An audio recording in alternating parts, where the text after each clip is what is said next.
তিনটি এমন রহস্যময় শিবলিঙ্গ যা জানলে বন্ধুরা চমকে যাবেন। ১ নম্বর নর্মদেশ্বর শিবলিঙ্গ।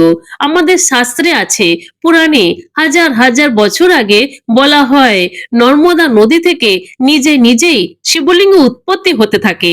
আর নর্মদা নদী থেকে যে পাথর বের হয় তা গণেশের মূর্তি, আবার ওম লেখা থাকতে দেখা যায়।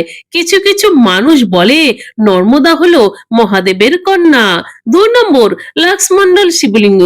উত্তরাখণ্ডের দেরাদুনে অবস্থিত লক্ষ্মমণ্ডল শিবলিঙ্গটি, এই শিবলিঙ্গের বিশেষ বৈশিষ্ট্য হলো যখন কোনো ভক্ত এর উপর জল অভিষেক করে তখন তার উপর যেন এক মহাবিশ্বের এক সৃষ্টির রহস্য খুঁজে পায়। ৩ নম্বর অমরনাথ শিবলিঙ্গ। এই শিবলিঙ্গের সমাধানের রহস্য আজও বৈজ্ঞানিকরাও খুঁজে পায়নি। এখানে বরফের শিবলিঙ্গটি বরফের গুহা অর্থাৎ ছাদের থেকে বিন্দু বিন্দু জলকণা থেকে সৃষ্টি হয়েছে। বলা হয় এই বরফানির শিবলিঙ্গর আজও কেউ রহস্য খুঁজে পায়নি। বন্ধুরা, আপনারা কি দর্শন করেছেন? পারলে কমেন্টে লিখে যান। হর হর মহাদেব।